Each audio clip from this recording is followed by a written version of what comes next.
السلام علیکم۔ حضور اکرم صلی اللہ علیہ وآلہ وسلم نے شعبان کو اپنا مہینہ قرار دیا ہے۔ شعبان المعظم کے مہینے کے لیے برکت کی دعا فرمائی ہے اور اس مہینے میں کثرت سے روزے رکھے ہیں۔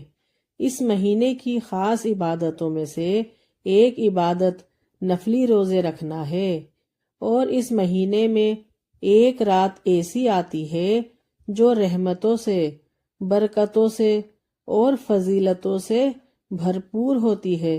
اس رات کا ذکر ہم دوسری ویڈیو میں کریں گے انشاءاللہ۔ اس مہینے کو شعبان المعظم اس لیے کہا جاتا ہے کہ اس میں روزے رکھنے والے کے لیے بہت سی بھلائیاں شاخوں کی طرح پھوٹتی ہیں، یہاں تک کہ وہ جنت میں جا پہنچتا ہے۔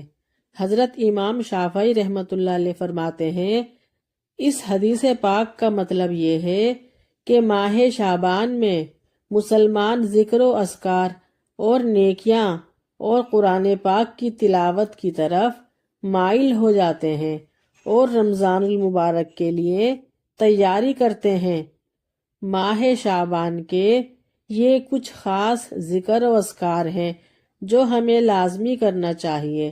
یہ ذکر اور اذکار آپ کی قسمت بدل سکتے ہیں، تو آج ہی سے یہ برکتوں سے بھرپور، رحمتوں سے مالا مال ذکر اذکار کرنا شروع کر دیں۔ شعبان المعظم کا بہت ہی خوبصورت عمل ہے۔ جو شخص بھی ماہ شعبان المعظم میں روزانہ 700 بار درود پاک پڑھے تو آپ کوئی سا بھی درود پاک پڑھ سکتے ہیں۔ اگر درود ابراہیمی ہو تو بہت افضل ہے، لیکن آپ کوئی سا بھی پڑھ سکتے ہیں۔ تو اللہ تبارک و تعالیٰ کے حکم سے کچھ فرشتے ہیں جو درود پاک حضور صلی اللہ علیہ وآلہ وسلم کو پیش کرتے ہیں، جس سے حضور صلی اللہ علیہ وآلہ وسلم کی روح مبارک خوش ہوتی ہے۔ تو اللہ تعالیٰ کچھ فرشتوں کو فرماتے ہیں کہ اب اس بندے کے لیے قیامت تک مغفرت کی دعا کرتے رہو۔ پورے دن میں 700 مرتبہ درود شریف پڑھنا ہے، کم از کم 15 سے 20 منٹ یا آدھا گھنٹہ لگے گا یہ پڑھنے میں۔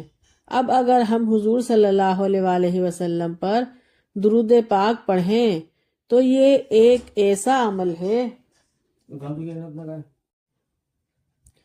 کم از کم 15 سے 20 منٹ یا آدھا گھنٹہ لگے گا یہ پڑھنے میں۔ اب اگر ہم حضور صلی اللہ علیہ وآلہ وسلم پر درود پاک پڑھیں تو یہ ایک ایسا عمل ہے جو فرشتے بھی کرتے ہیں، اور ہماری کتنی بڑی خوش نصیبی ہے کہ اللہ تعالیٰ کے فرشتے ہمارا درود پاک لے کے ہمارے پیارے نبی حضرت محمد مصطفیٰ صلی اللہ علیہ وآلہ وسلم کے پاس جاتے ہیں، اور پھر ہمارا نام اور ہمارے والد کا نام لے کر بتاتے ہیں کہ یہ فلاں بن فلاں نے آپ کے لیے بھیجا ہے۔ تو آپ کا نام حضور صلی اللہ علیہ وآلہ وسلم کے سامنے پیش ہوتا ہے۔ اس سے بڑی خوش نصیبی ایک مسلمان کے لیے اور کیا ہوگی، ایک امتی کے لیے اس سے بڑھ کر اور کیا ہوگا۔ اور پھر اللہ تعالیٰ فرشتوں سے فرماتے ہیں کہ قیامت تک اس کے لیے دعائے استغفار کرتے رہیں۔ بڑا خوبصورت موقع ہے۔ اللہ تعالیٰ ہمیں روزانہ قرآن کریم کی تلاوت کرنا، ذکر اذکار کرنے اور ساتھ ساتھ 700 مرتبہ درود پاک پڑھنے کی توفیق عطا فرمائے، آمین۔ ایک درود شریف تو یہ ہے جو ہم نماز میں پڑھتے ہیں، یعنی درود ابراہیمی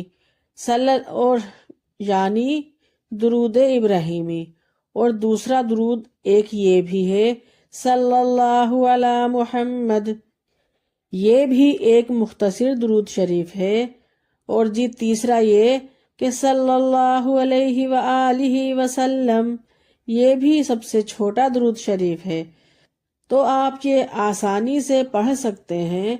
ویسے درود پاک بہت سارے ہیں، جو آپ کو پسند ہو، جو آپ کو اچھا لگتا ہو آپ وہ درود پڑھ سکتے ہیں۔ دوسرا عمل جو آپ نے شعبان المعظم میں کرنا ہے وہ یہ ہے کہ ہر نماز کے بعد 100 مرتبہ استغفر اللہ ضرور پڑھنا ہے، کیونکہ نبی کریم صلی اللہ علیہ وآلہ وسلم نے فرمایا جس نے استغفار کو اپنے اوپر لازم کر لیا اللہ عز و جل اس کی ہر پریشانی دور فرما دیں گے اور ہر تنگی سے اسے راحت عطا فرمائیں گے اور اسے ایسی جگہ سے رزق عطا فرمائیں گے جہاں اس کا گمان بھی نہ ہوگا۔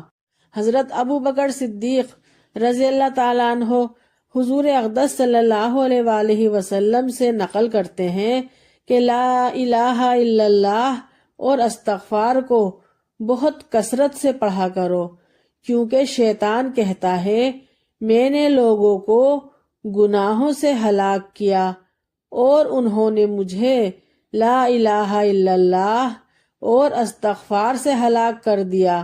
جب میں نے دیکھا کہ یہ تو کچھ بھی نہیں ہوا تو میں نے ان کو ہوائے نفس یعنی بدعات سے ہلاک کر دیا اور وہ اپنے آپ کو ہدایت پر سمجھتے ہیں۔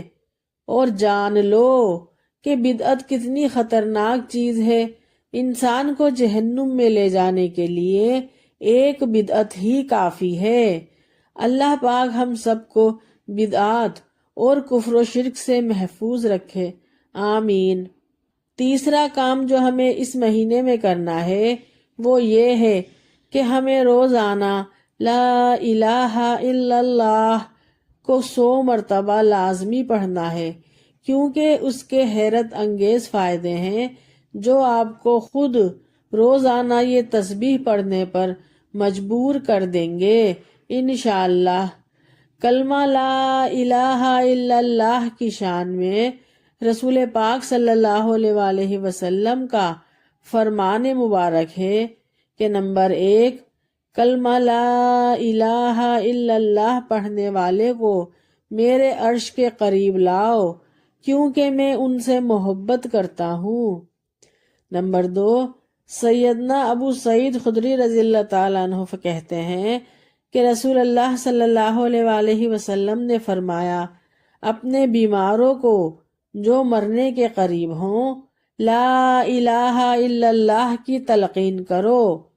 نمبر 3، بے شک اللہ کے نبی حضرت نوح علیہ السلام کی وفات کا وقت جب قریب آیا تو انہوں نے اپنے بیٹے سے فرمایا میں تمہیں ایک وصیت کرتا ہوں، 2 باتوں کا تم کو حکم دیتا ہوں اور 2 باتوں سے تم کو روکتا ہوں۔ میں تمہیں لا الہ الا اللہ پڑھنے کا حکم دیتا ہوں، کیونکہ 7 آسمان اور 7 زمینیں ایک پلڑے میں رکھ دی جائیں اور لا الہ الا اللہ کو دوسرے پلڑے میں رکھ دیا جائے تو وہ ان سب پر بھاری ہو جائے گا۔ اگر 7 زمینیں اور 7 آسمان ایک حلقہ بن جائیں تو لا الہ الا اللہ ان سب کو توڑ دے گا۔ نمبر 4، لا الہ الا اللہ کہنا بھی ایک صدقہ ہے۔ نمبر 5، سیدنا ابو ہریرہ رضی اللہ تعالیٰ عنہ سے روایت ہے، انہوں نے کہا یا رسول اللہ، قیامت کے دن سب لوگوں سے زیادہ بہرہ مند آپ کی شفاعت سے کون ہوگا؟ تو رسول اللہ صلی اللہ علیہ وآلہ وسلم نے فرمایا بے شک مجھے یقین تھا کہ اے ابو ہریرہ تم سے پہلے کوئی یہ بات مجھ سے نہ پوچھے گا، اس لیے کہ میں نے تمہاری حدیث دریافت کرنے کی عادت دیکھ لی ہے۔ تو سن لو، سب سے زیادہ بہرہ مند میری شفاعت سے قیامت کے دن وہ شخص ہوگا جو اپنے خالص دل سے لا الہ الا اللہ کہہ دے۔ نمبر 6، سیدنا سمرہ بن جندب رضی اللہ تعالیٰ عنہ کہتے ہیں رسول اللہ صلی اللہ علیہ وآلہ وسلم نے فرمایا اللہ تعالیٰ کو 4 کلمات سب سے زیادہ پسند ہیں۔ سبحان اللہ، الحمدللہ، لا الہ الا اللہ اور اللہ اکبر، ان میں سے جس کو چاہیے جو الفاظ بھی پہلے پڑھے کوئی نقصان کی بات نہیں۔ اور نمبر 7، جس نے کلمہ لا الہ الا اللہ کہا اور اسی پر اس کا خاتمہ ہوا تو وہ ضرور جنت میں داخل ہوگا۔ نمبر 8، جب تک ایک آدمی بھی لا الہ الا اللہ کا اقرار کرتا ہوگا یا وہ نیکی کا حکم اور برائی سے منع کرتا ہوگا تو اس وقت تک قیامت قائم نہیں ہوگی۔ سبحان اللہ۔ اگر آپ سب کو میری یہ ویڈیو پسند آئی ہے تو پلیز لائک، شیئر، سبسکرائب ضرور کیجیے گا۔ میری ویڈیو کو دیکھنے کے لیے آپ سب کا بہت بہت شکریہ، لیکن آپ سب کی بہت مہربانی، آپ میری ویڈیو لائک بھی کیا کریں۔ نیکسٹ ویڈیو کے لیے اللہ حافظ۔